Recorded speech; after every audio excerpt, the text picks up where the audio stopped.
माणसं होती, आचरणाला किंमत आहे, आचरणाला, देखाव्याला नाही.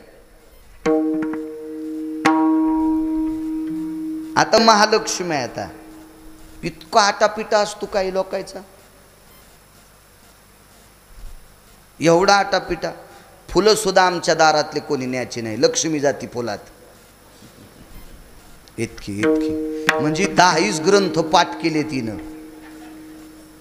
इतकी चतुर आहे ती, इतकी चतुर. फुलात लक्ष्मी जाती, फुलात फुलात फुलात फुलात. अहो सामान्य बाई होती, एक सामान्य बाई, सामान्य बाई. लक्ष्मीचा मालक जगन्नाथ, जगन्नाथ प्रत्यक्ष तिच्या खिचडीचा नैवेद्य खाल्ल्याशिवाय कोणाचाच नैवेद्य स्वीकारित नव्हता. आज त्यावेळेसपासून जगन्नाथपुरीला खिचडीचा प्रसाद आहे. साधी बाई हो, साधी बाई, साधी, काय आटापिटा नव्हता तिच्यातला. पण मनानं निर्मळ असणारी माणसं, अंतकरणाने निर्मळ असणारी माणसं, ती कधी कोणाची चेष्टा करीत नव्हती, निंदा करीत नव्हती.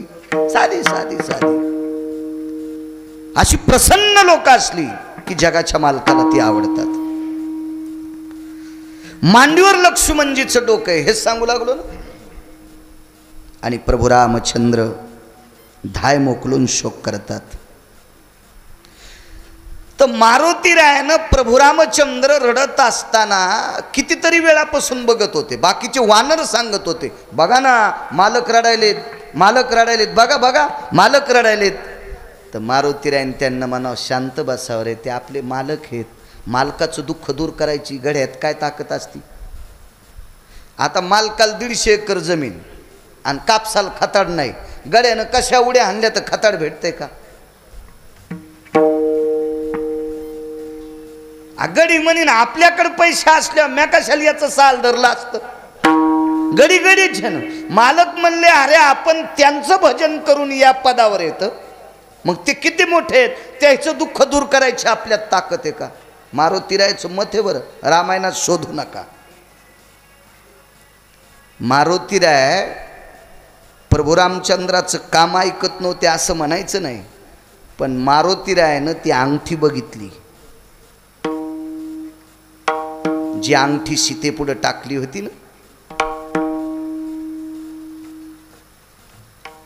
लोपामुद्रा यांचे धर्मपती अगस्ती मुनी यांनी दिलेली ही अंगठी परत प्रभू रामचंद्राच्या बोटात होती. त्या अंगठीमध्ये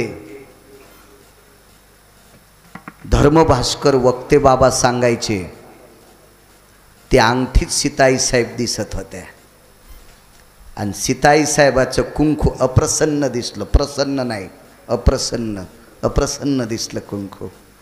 ते कुंकू मारुती रायाला सांगत होतं, हनुमंता आमच्या चौघीचं कुंकू तुझ्या ताब्यात आहे रे, आमच्या 4 जणीचं कुंकू तुझ्या ताब्यात आहे.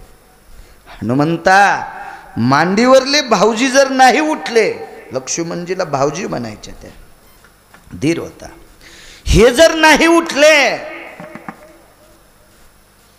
तर ज्यांची मांडी आहे का ते देहत्याग करतील समुद्रात. आणि त्यानं देहत्याग केला तर नंदीग्रामातले भरत देहत्याग करतील. ते कळाल्याच्या नंतर अयोध्येतले शत्रुघ्न देहत्याग करतील. 4 कुंकू तुझ्या ताब्यात रे हनुमंता, 4 कुंकू तुझ्या ताब्यात. लगेच उड्डाण, लगेच उड्डाण. खोट्याची संख्या बऱ्यापैकी वाढली बरं का. संप्रदायात नालायकांची संख्या नाही असं म्हणायचं नाही, आहे ना, पहिल्यापासून होती. मग मारुती सारख्या पर्वत आणायला गेलेल्या पवित्र साधूला महाराजाचं रूप घेऊन एकानं रमिलं. सांगता येईल त्याचं नाव? कालनेमी. वा, कालनेमी. असे आमच्यात पण कालनेमी असते बरं, कारण त्या काळात होते, म्हणजे आता नाही तर असं कसं म्हणायचं, आता पण आहे. मारुती रायनं तो पर्वत आणला. पुराणातले तर मी कितीतरी श्लोक सांगेल, अभंगाचे पण फारसे पुरावे आहेत. मारुती रायाचे अभंग तुकोबारायांनी केली, नाथबाबांनी केली, सगळ्यांनीच केली मारुती रायाचे अभंग. पण एक यांच्यातला पुरावा सांगतो, यांच्यातला शपथ पुरावा. बायका, एक बाई म्हणत होती, वल्ल्यानाया गेले मारवती, जिवंत केले उर्मिला पते, जुबाळा जुरेजू, जिवंत केले उर्मिला पते, जुबाळा जुरेजू. अशा पाळण्याला मी मान्य करीन. निदान पोषक तरी हा पाळणा पोषक आहे. निदान जुनाट देवांचं संतांचं वर्णन करणारा पाळणा आहे. हे काही काही भंगारे अभंग म्हणी जाऊ नका. हा, तुम्हाला तोंडजोड अभंग म्हणायचा लय नादा असतोय, ते म्हणी जाऊ नका तसे. हा, ते गर्दा आहे. हा, आणि गर्दा किती बेकार असतो सांग का. 500 मोटर आहे रोयण्याचे नाना, 500 मोटर अशी लाईन जाईन, चालू आहे पाणी आणि मधात गर्दा पडला, दांड फुटला ना मुरकुट्यांना, ऊस कोरडान एरंडच भिजले, वडाच भिजला, रात्रभर मोटर चालू, गर्द्यान फुटतो का नाही दांड आपा. हां, मग ह्या असे दांड फोडीत असतात गर्दे, नाही का ते भांगार पाठ करी जाऊ. बिएल वाया गेले ग बाय बाय, तिकडंच घसरून मेले. पालथी नाही व्हाचीस का, काही बी नाही अभंग थोत्तर फुटन ना तू, असं काही म्हणी ती. गाथा वाचव ना, ज्ञानेश्वरीतल्या वया पाठ कर. अष्टादश संतांचे अभंग आहेत, गाथे त्याच्यातलं वाचव ना काही बी.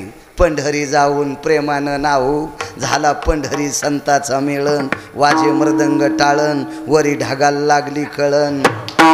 हा, झोपीत वराटा पडन तोंडावर, झोपीत बोचरीच होतीन सकाळच्याला. विठाला विठाला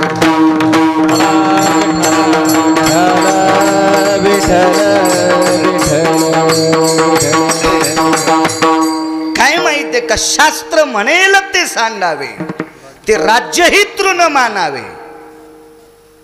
चूक फार घातक असते. काय होतंय, सासूनं म्हणलेलं सुन तेच पाठ करती, सुनानं म्हणलं की नात पाठ करते, आमक पाठ करते, ते लागूबाई लागू सगळं लागत राहते. एकाची चूक परमार्थाला घातक ठरत असते. गाडी किती भारीची असू द्या, 10 माणसं गाडीत बसले, एशी गाडी, शिंदे सर सुभाषराव, एशी गाडी, आणि एक जणाचा पाय भरला घाणीनं, 9 जणांचे पाय चांगले आहेत, एकाचाच पाय घाणीनं भरला, खांडेकर साहेब सगळ्याला वास येतो, सगळ्याला वास येतो. एकाची चूक करायची नाही. हा, बाकीचे स्टेज आहेत बाकीचं म्हणायला, इथं नाही म्हणायचं, गरज नाही. मला सांगायचा एक मुद्दा की हा पाळणार असणारी बाई सुद्धा हुशार असेल. वल्ल्यानाया गेले मारवती, जिवंत केले उर्मिलापती. मला सांगा, मारुतीरायाची कृपा 4 सुनार झाली. लक्ष्मण वाचले असते का मारुतीराय नसते तर? पूर्ण करीती मनोरथ. मग मनोरथ पूर्ण करण्याची ताकद संतात आहे, म्हणून मालक म्हणतात या संताशिवाय देवाची प्राप्ती नाही. त्याचा एक पुरावा सांगतो तुम्हाला. मग संत कोणालाही भेटो, जातीचा संबंध नाही बरं, जातीचा जात लय लांब सोडून द्या, हो लांब सोडून द्या. राक्षस राक्षस प्रल्हाद कोणाच्या कुळातले? राक्षसाच्या कुळातला प्रल्हाद. लहानस पोरग वया लेकरासारखं, लहानस, लय पक्वत गोड वाजित आहे, किती बारीकस आहे. आता आपल्याकडं मस्त झालंय पोरग, छान आहे की नाही केदार, छान पोरग झालं. त्याची गुरुजी चांगले, तिथं जवळच त्यांचं आता संस्थान आहे, नरोडे गुरुजींचं, चांगले. अशी लोक जवळ आले की आपलं काम होतंय. म्हणजे सप्ताह काही असला जवळ की त्यांच्याकडे असे खूप विद्यार्थी असतात ना, आणता येते तर आपल्याला. चांगली व्यक्ती, मस्त मस्त. हे रामचा मुलगा आहे, हो, हे जिल्ह्यापेक्षा तालुका मोठा झाला, बापापेक्षा जास्त वाजित आहे ते.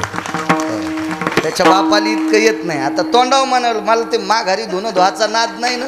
विठाला विठाला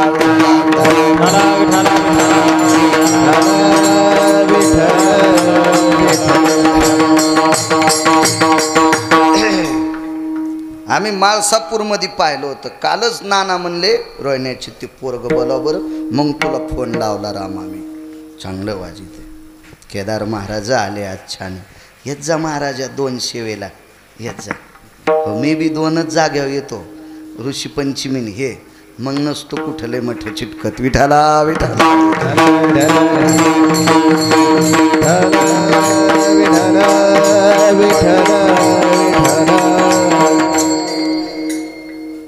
प्रल्हाद राक्षसाच्या कुळातला, घरगुती जरा शिक बाचाबाची झाली. एक सांगू का तुम्हाला, सहजासहजी आतापर्यंत जगात कोणालाच काही भेटलं नाही. काही न काही कुरापत झाल्याच होते. महाराज पितृ आज्ञेच्या बाबतीत प्रभू रामचंद्राचं पुराणात वर्णन केल्या जातंय. काही जर विरोधात गेली नसती तर पितृ आज्ञेचं काय प्रमाण होतं तिथं? घरडा का नाही जर कुरापत. तिनं काय राज्य भरताला मागावं, ज्येष्ठाला दुरी दिगंतरी काय धाडाव मागावं आणि प्रभू रामचंद्रानं तयार व्हावं. ती जर अहो प्रभू रामचंद्र कौशल्याच्या अगोदर तिच्या पाया पडेत. पुराणानं विचारलंय, शास्त्राने विचारलंय, ऋषीमुनींनी विचारलंय, ज्या आईनं तुम्हाला बिना चपलाचं पाठीलंय तिच्या कस काय पाया पडे? तिच्यामुळेच मला पितृआज्ञा पालन करण्याचा योग आलाय. अशी लोक असतात. तो काही लोक असतात. प्रल्हादाला मला वाटतं सुरुची आणि सुनीती दोन पत्न्या होत्या ना उत्तानपादाला. दोन पत्न्या, सुरुची आणि सुनीती. सुरुची आणि सुनीती. सु म्हणजे चांगली, नीती म्हणजे आचरण. सु म्हणजे चांगली, नीती म्हणजे टकले अन्न आचरण. सुरुची, सु म्हणजे चांगली, रुची म्हणजे चवच ना. हो, जिला फक्त चवच, तळताना भजे खाती. हो, तळतानाच भजे खाल्ले 2-3 छटाक. म्हणलं कस काय खाल्लेस तू? पाहुणे जेवायचे राहिलेत. नाही म्हणे मग चविष्ट झाले का नाही पाहिले, पोट भरूस तर आणलेस. अशी सुरुची नाही, सुनीती, नीती. आणि भारताच्या स्त्रीची ओळख नीतिसंपन्न स्त्री म्हणून आहे. या पवित्र देशातल्या स्त्रीची जी ओळख आहे का खांडविकर साहेब, नीतिसंपन्न स्त्री आहे. राजा गोपीचंदाच्या स्त्रिया झोपीत पदर पडू देत नव्हत्या. झोपीत. शांती ब्रह्म एकनाथ महाराजांनी 5 महिलांचं चरित्र वाखाणलं. 5 बायकांचं चरित्र वाखाणलं.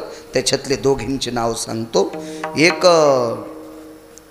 गोपीचंदाची स्त्री आणि एक सीता. 3 घरी गेल्यावर पहा. बघा जा, अशा बघा जा. आहेत तुमच्याकडे, नातवाईकडे, पोराईकडे, पप्याच्या बापाकडे. पण पप्याच्या बापाच्या मोबाईलला लॉक असते.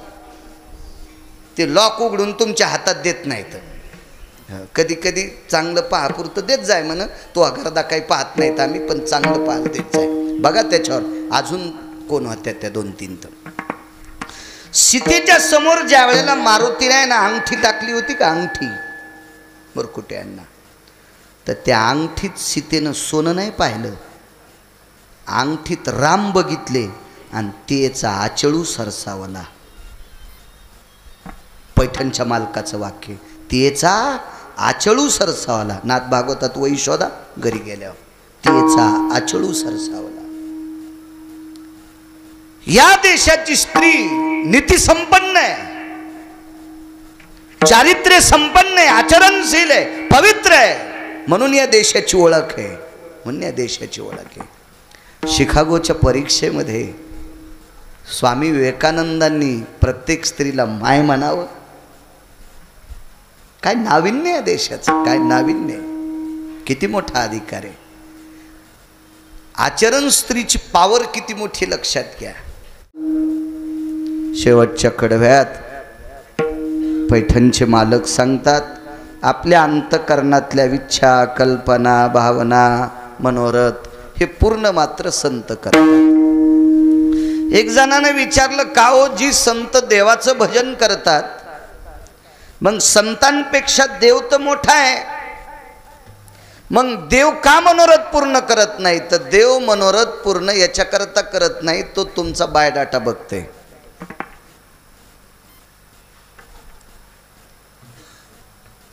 मग ते बायोडाटा बघते, भजन कर तू पण माळ एक गळ्यात, भजन कर तू पण चांगलं किती वागतो, नियम सांभाळतो का, नुसतं दाखवू नको लोकांना भजन करायचं, हा बायोडाटा बघणार तो. दयेच्या माणसावर अडचण आल्याच्या नंतर माणूस कुठेही वाकत असतो, देवापुढं वाकत असेल, पण देव त्याची पत्रिका बघतो आणि त्याच्या पत्रिकेत सगळा प्रारब्धाचा होरा बघत असतो आणि त्या प्रारब्धानुसार जगाचा मालक त्याचं करत असतो. असं जर प्रारब्ध देवाला चुकीला असतं तर पंढरपुरातला मालक 7व्या अवतारात बिना चप्पलचा 14 वर्ष 27-28 दिवस फिरलाच नसता. कर्मे श्रीराम वनवासा गेला. कर्म देव नाही प्रारब्ध बदलू शकत. प्रारब्ध बदलायची ताकद, कधी कधी प्रारब्धाची पत्रिका चुरगाळा करून फेकून द्यायची ताकद ती फक्त संतात आहे. विठाला विठाला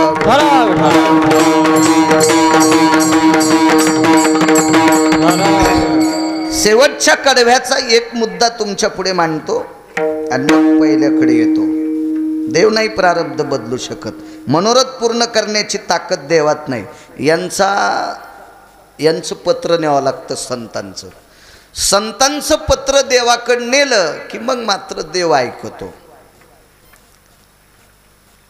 एका बाईचे मालक आजारी पडले होते. शेवटचा पुरावा सांगतो मग पुढे येतो की मनोरथ कसे पूर्ण करतात संत. मालक आजारी पडले त्या बाईचे. संक्रांत काही दिवसावर आलती. बाईची मानसिकता अशी, या संक्रांतीला आपण वाण द्यावं. पण तिच्या लक्षात आलतं ही संक्रांत आपली होत नाही, आपले मालक आपले वाचत नाहीत, असं लक्षात आलं तिच्या. पण ती बाई सामान्य नव्हती. विश्व ज्याच्या ताब्यात आहे त्याला जगाचा बाप म्हणतात आणि तो जगाचा बाप तिचा भाचा आहे. ती त्याची आत्या आहे. आणि तिने विचार केला एवढा मोठा जर आपला वशिला असेल तर आपण त्याला आमंत्रित करावं. बोलून घेतलं देवाला. भगवान जी, देवाच्या ते आवडीचं घर होतं. देवाच्या आवडीचं का घर होतं सांगू? त्या घरातली प्रत्येक व्यक्ती भजन करीत होती. प्रत्येक व्यक्ती. त्या घरातली लोकांनी परिस्थिती चांगली असल्यावर भजन केलं, परिस्थिती मध्यम असल्यावर भजन केलं आणि परिस्थिती कायमची खाली गेल्यावर पण भजन केलं. म्हणजे वनवासात पण भजन केलं. पाहती पांडव अखंड वनवासी, पाहते पांडव पाहते पांडव अखंड वनवासी, पांडव अखंड वनवासी, त्या देवासी आठवेती, हरी त्या देवासी आठवेती, हरी त्या देवासी. पाहते पांडव अखंड वनवासी, हरी त्या देवासी आठवेती, हरी त्या देवासी आठवेती.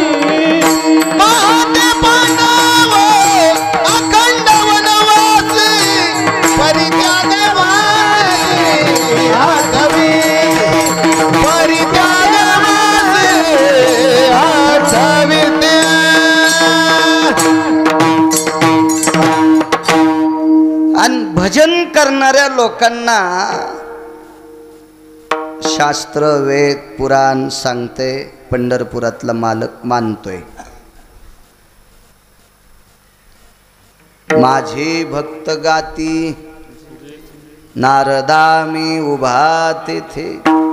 जिथं ज्याचं भजन चालू आहे तिथं तो आहे. मग भजन करणारं घर असल्यामुळं अगोदरच त्याच्या आवडीचं घर आहे आणि नाते जवळचे येतं. रक्तातलं सुद्धा नातं आहे. आमंत्रण केल्याबरोबर ब्रह्मांड नायक प्रगट झाले. काय काम आहे?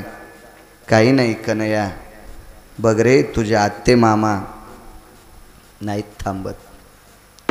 बघितली परिस्थिती अत्यंत नाजूक होती, टोकाला गेली ती परिस्थिती, शेवटचं टोक होतं. आता नेमकं काय काम आहे तुमचं? काही नाही, ही संक्रांत झाली पाहिजे रे, याच्या व्यतिरिक्त नाही मागत. मला माहित आहे त्यांचं आयुष्य सरत आलंय, पण एवढी संक्रांत व्हावी अशी इच्छा आहे माझी. मनोरथ सांगते, ब्रह्मांडाच्या मालकाने संदेश यमाला केला. अप्पा, यमाला केला. आता त्यानं बोलल्यावर काय, यम काय ऐकत नाही त्याचं. यमराज जी म्हणे, मी सध्या इंद्रप्रस्थात आहे. हस्तिनापूरला नव्हते, इंद्रप्रस्थात होते. महाभारत वाची जा जरासं. मी इंद्रप्रस्थात आहे सध्या. जी, काय काम आहे प्रभू? काही नाही म्हणे, पंडू राजा थोडे थकलेत, आजारी आहेत. काही नाही म्हणे, उद्या जाणार आहेत, तुम्ही जाऊच नका. आजच्या दिवस तिथंच थांबा आणि तुमच्या आत्ते मामाची अंत्यविधी करून जा. भगवंताला ऐकायला कसं तरी वाटलं थोडंसं. आणि देवानं सांगितलं, काही जमल का रे यमराज? नाही म्हणे, नाही जमत, आपल्याच्यानं काही चालत नाही, जमत नाही म्हणले. ठीक आहे म्हणले, त्यांचा मृत्यूचा फॉर्म जरा खाली घालणं. मोठ्या लोकांचं ऐकलं बघा ना, कमिटी गरीब असल्यामुळं पोलीस डिपार्टमेंटनं लाऊडस्पीकरला परमिशन दिली नाही. ढवळ्या कपड्यावाले गेल्यावर ते वाकत परमिशन देतात, विठाला विठाला विठाला. देवाला वाटलं आपण मोठे आहेत, आपलं काही वजन चलतं मोठ्याल्या लोकांचं वजन. धनवंता लागी सर्व मान्यता हे जगी, पैशाला किंमत असते, किंमत आहे पैशाला. यमन सांगितलं तरी चलत नाही, नाही चलत म्हणले काही वजन. ठीक आहे म्हणले.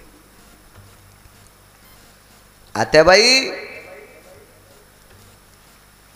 माफ करा, मामा उद्या दुपारी जाणार आहेत. काय वाटलं असेल त्या बाईला? मालकावर अतूट प्रेम करणारी बाई होती ती. ती अशी नव्हती नुसतं भजन करायचं, नवऱ्याचे कपडे कळकट, तेल अंगाव पडल्यावानी, अशी नव्हती. अशा लय असते. आता भजन म्हणायला नंबर 1 ची बाका, नवऱ्याचे कपडे म्हणले 3 दिवसाली एकदा धुते. तुकाराम महाराजाची चुलतीची. अशी नव्हती ती, अशी नव्हती. दुःख वाटलं. ठीक आहे कृष्णा, काय प्रारब्धात असेल ते होईल. हसो. भगवान निघून गेले. कन्हैया जाता तुम्ही? होय. उद्या जाणार आहेत म्हणे. पूर्ण करती मनोरथ सांगतोय. संत मनोरथ पूर्ण करतात. कीर्तन संतांच्या मंदिरात आहे. उद्या 12-12:30 वाजता जाणार आहेत म्हणे. आणि कन्हैया तू जातोस? आत्याबाई घेऊन येतो, लक्ष्मीला घेऊन येतो, अजून काही घेऊन येतो, संध्याकाळी येतो परत. रात्रभर आपल्या मालकाच्या पायापाशी बसू नये बाई, बसू नये. मी नेहमी सांगत असतो, मावल्यांनो राग येऊ देत जाऊ नका माझा. बाईचा सर्वात मोठा देव आपला पती आहे.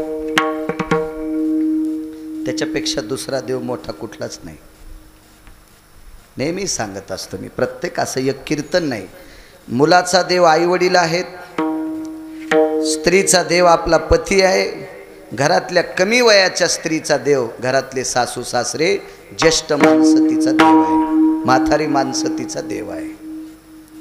ह्या घरातल्या लोकांचा व्यवस्थित सांभाळ करणं हे हजारो गाथे वाचिल्याचं पुण्य आहे, लाखो ग्रंथ वाचिल्याचं पुण्य आहे. घरात चांगलं वागणे सगळ्यात महत्त्वाचं पुण्य ते आहे. रात्रभर बसून राहिल्या. धर्म, भीम, अर्जुन, नकुल, सहदेव आपल्या आईच्या बाजूला आहेत. पंडूराजा बघत होते, बोलत होते, अरे माझा काळ जवळ आलाय, पोरांनो चांगलं वागा रे, मी गेल्याच्या नंतर कोणाला त्रास देऊ नका, चांगलं राज्य करा, नाही राज्य मिळालं तरी नाही मिळू द्या, पण मिळालं तर दुसऱ्याला त्रास देऊ नका, असं उपदेश करत होते. महाभारतामध्ये 4 श्लोकाची वर्णी आली. ते श्लोक घरी गेल्यावर बघा. पंडूराजा जाता जाता बोलत होते. अहो जाता जाता बोलणाऱ्या लोकांचेच ग्रंथ झाले, जाता जाता बोलणाऱ्या लोकांचे ग्रंथ झाले. भीष्माचार्य जाता जाता बोलले तर 1000 नावाचं विष्णू सहस्रनाम झालं, जाता जाता शेवटच्या टप्प्यात. मोठी लोक जाताना पण चांगलं बोलत असतात. आपण सामान्य असतात, पोरायला त्या गाई सांभाळ रे, एक बैल गळालाय आपला, कसं धकितान, कडबा संपत आलाय, शेजाऱ्याची वळही असली तर ते घरी गेल्यावर 100-200 कडबा घरी नेऊन टाका, असं सांगू आपण. ते नाही, मोठी लोक नाही, हे अधिकारी लोक. मोठी म्हणजे पैशाने नाही म्हणालो मी, आध्यात्मिक क्षेत्रातली मोठी लोक. असं काही नाही, विश्वाच्या कल्याणाचं बोलणारी लोक असतात ती. मग रात्र उजडून काढली आणि पहाटे कोणती साहेबांच्या लक्षात आलं एका संताला बोलवावं. त्या संताचं नाव होतं पितामह भीष्माचार्य. मला सांगा, ऐन वेळेला काहीच प्रगटत नसते. देवाचं नाव तोंडाला येण्यासाठी मागचं पुण्य लागतंय का? लागत असेल ना मागचं पुण्य. अनंत जन्माची त्याचे मुखी हरे पैठा हो, पैठा हो, त्याचे मुखी हरे पैठा हो, पैठा हो, त्याचे मुखी हरे पैठा होय, पैठा होय, त्याचे मुखी हरे. अनंत जन्माचे सुकृत पदारी, अनंत जन्माचे सुकृत पदारी, अनंत जन्माचे सुकृत पदारी, अनंत जन्माचे सुकृत पदारी. त्याचे मुखी हरे पैठा होय, पैठा होय, त्याचे मुखी हरे पैठा होय, पैठा होय, त्याचे मुखी हरे पैठा होय, पैठा होय, त्याचे मुखी हरे पैठा होय. अनंत जन्माचे सुकृत पदरी, त्याच्या मुखी जगाचा मालक. एका ठिकाणी पुन्हा एक पुरावा आहे. अनंत जन्माची सामुग्री,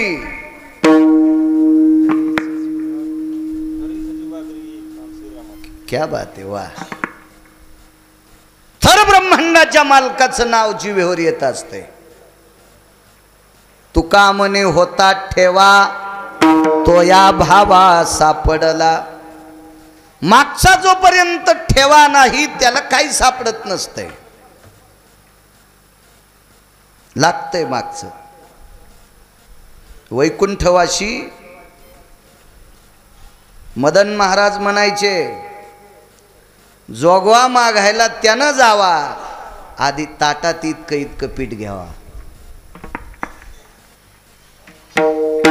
घरचं पीठ ताटात इतकं इतकं टाकायचं, थोडंसं टाकायचं, आणि मग जोगवा मागायला गेल्यावर पुढच्याच्या लक्षात येते मागायला आलं, पण लागतंय ताटात, लागतंय ताटात.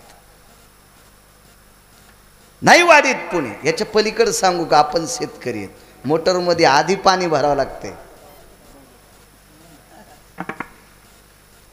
एक जण म्हणला आमची मोटरच पाण्यातली आहे, तरी सोमळ्या तिला एक नट असतोय रे, आहे का नाही ना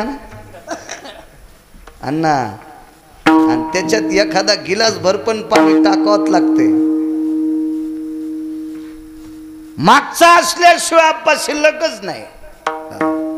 मला सांगा, भीष्माचार्य गजमल दादा शेवटच्या टप्प्यात भजन करीत होते, त्यावर ते आधीच पुण्यवान असते न लहाने सर ते आसन्न मागचा साठा तसं येत असतं का? नाही. मुनिश्री भीष्माचार्यांना आमंत्रित केलं. विश्वातला एक नंबरचा ब्रह्मचारी, एक नंबरचं ब्रह्मचारी पद भीष्माचार्यांना आहे. त्याच्यान पुढं मग सगळे आले, तनपुरे बाबा, बाकी सगळे आले. आणि संन्यासातला एक नंबर आहे मारुतीराय. त्याच्यानंतर मग बाकीचे आले.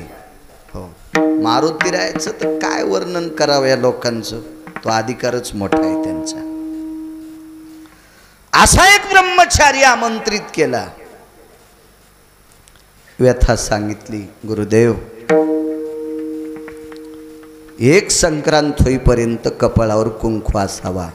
पूर्ण करीती मनोरथ याच्यावर सांगतोय, पूर्ण करीती मनोरथ. येतो पुढे, येतो पुन्हा येतो नंतर. पितामह भीष्माचार्यानं सांगितलं, एवढंच काम आहे? हो, बाकी काही नाही म्हणे.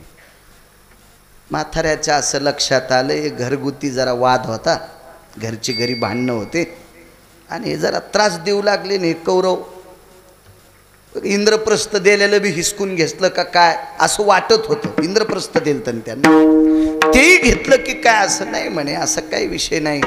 कुंतीनं सांगितलं, पितामह हे जरी विसकून घेतलं तरी हरकत नाही. त्यागेषु प्रांतेषु जायते, आम्ही हा प्रांत सोडून जाऊ, दुसऱ्या प्रांतात राहण्यासाठी परवानगी देणार नाही. असं कसं शक्य आहे? ते तिकडे जाऊ आम्ही, फक्त एक संक्रांत होईपर्यंत वाण द्यायचंय. कारण बाईनं हत्तीवर बसून वाण दिलं आणि ते परत करायचंय. पितामान सांगितलं, आता माग माय तुला काय. ही मोठी माणसं कोण्याही स्त्रीला माय म्हणत होते. इथं बसलेल्या काही लोकांना माहीत असेल, घरातले जुनाट माणसं सुनाला सुनबाई म्हणत होते. जुनाट माणसं बरं, आता काय म्हणत असतील द्या सोडून, पण बरीच माणसं सुनाला सुद्धा आवाजाव बोलायचे, ह्या आमच्या सुनबाई आहेत, या सुनबाई, असं आदरवाचक बोलायचे. कारण या देशाची सर्वात मोठी जडवड श्रीमंती काय असेल तर या देशाची स्त्री आहे. फार मोठी संपत्ती. माय अजून काही मागण्या येतात? काहीच मागण्या नाही म्हणले. यायला इचारा म्हणले, पोरायला काय पाहिजे असेल तर. पोरही सात्विक होते. त्यांनी सांगितलं, पितामह आईसाहेब जे मागतील तेवढंच बघा, आमची काही तुम्हाला मागणी नाही, त्रास नाही, काही नाही, आईसाहेबाचं बघा. ठीक आहे, घ्या घोंगडी खाली. घोंगडी आथरली खाली. त्या घोंगडीवर पितामह भीष्माचार्य पायथ्याला बसले आणि घोंगडीवर पंडूराजाचं ते शरीर टाकलं. जिवंत शरीर आहे, फक्त अर्धावट गेल्यासारखं शरीर आहे. बसले. 12:30 वाजता यम आला. यम यमाच्या रूपात नव्हता, साधूच्या रूपात आला असेल. कारण एखादी गोष्ट कपटानं साध्य करायची असेल तर रूप बदलावं लागत असतं, रूप बदलावं लागतं, रूप बदलावं लागतं. मला सांगा, कर्णासारख्या माणसाला संपवण्यासाठी पंढरपुरातल्या मालकाला बहुरूपी व्हावं लागलं. ते काय खरा महाराज होता का? नाही नाही नाही नाही नाही नाही. एका ठिकाणी कर्णाची महती वाढविण्यासाठी दुर्योधनाच्या पत्नीचे अलंकार प्राप्त करण्यासाठी, तिचं नाव होतं भानुमती, हिचे अलंकार प्राप्त करण्यासाठी दर्शनाला जाता जाता भिक्षा मागितली कर्णाला आणि कर्णानं रस्त्यात दाशील सांगून तिचे दागिने देऊन टाकले. तो पंढरपुरातलाच होता. राजा बळीला संपवण्यासाठी पंढरपुरातल्या मालकाला कपटच करावं लागलं, म्हणून खुजटत्व आलं त्याला. अष्टादश संतांचा पुरावा आहे त्याला. मी सांगतो म्हणून ऐकायचं नाही. यमानं एक कपट केलं आणि एका महाराजाच्या रूपात यम आला. पूर्ण करती मनोरथ सांगतोय. महाराजाच्या रूपात यम आल्याच्या नंतर अलग ठोकली, भिक्षां देहि मा. सात्विक बायका आपल्या भावना प्रधान आहेत, पुण्यशील आहेत. धान्यामध्ये सूप घातलं आणि सूप भरून धान्य घेऊन त्या महाराजाला वाढायला गेली. पण त्या महाराजानं सांगितलं, बाई तुमचं लग्न झालेलं आहे आणि लग्न झालेल्या बाईच्या हातची मी भिक्षा घेत नाही. महाराज म्हणजे आडमुठच होता तो. आडमुठाची संख्या लय झाली आपल्यात बी, लय संख्या. यायचा आडमुठपणा ज्या दिवशी लोकायला कळन का त्या दिवशी लोक बाजारात नुकती वाटतेन पण आम्हाला बलिणार नाहीत. हो, हिशाबात असला पाहिजे आडमुठपणा. मग नाही घेतली भिक्षा. कोणाची पाहिजे? ब्रह्मचार्याच्या हातची भिक्षा पाहिजे. काय कुंती आईसाहेब प्रसन्न झाल्या. एवढा मोठा त्यागी अनुरागी साधू दारात आलाय, त्यागी अनुरागी साधू दारात आलाय. जोगदंड साहेब त्याला ब्रह्मचार्याच्या हातची भिक्षा पाहिजे होती. कुंती आईसाहेब आल्या आणि पितामहाचे पाय धरले. गुरुवर्य, दारात आलेला साधू ब्रह्मचार्याच्या हातची भिक्षा पाहिजे म्हणतो.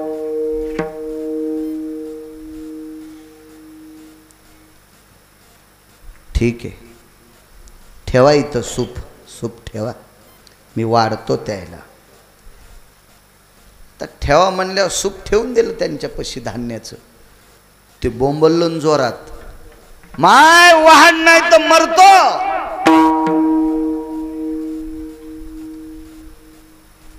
कुंती आई साहेब आल्या म्हणले, ते भिक्षा वाढ म्हणा नाही तर मरते.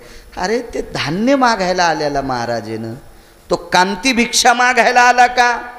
कांती भिक्षा या शब्दाचा अर्थ शिजलेली पदार्थ.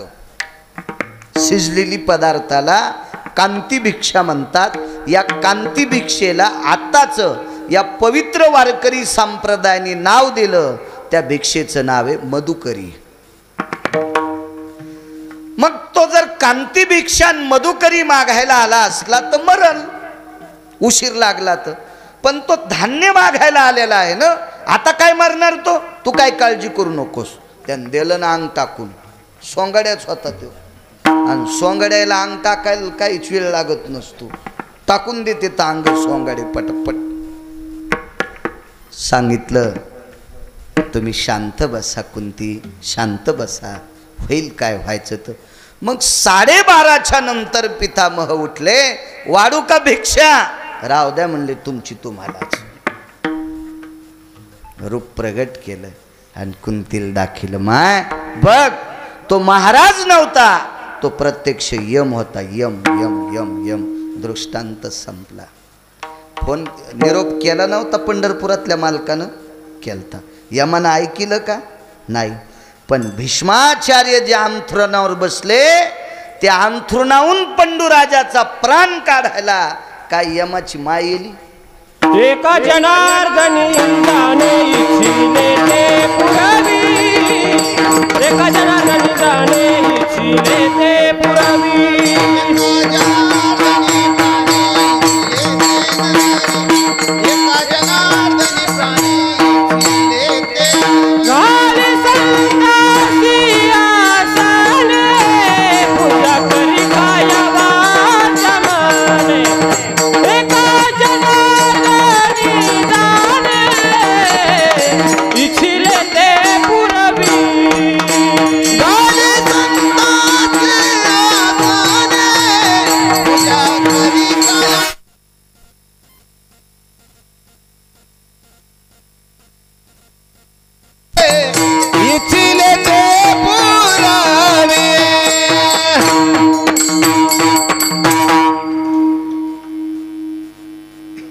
भगवान अथक प्रयत्न करत होते पण नाही प्राण थांबला.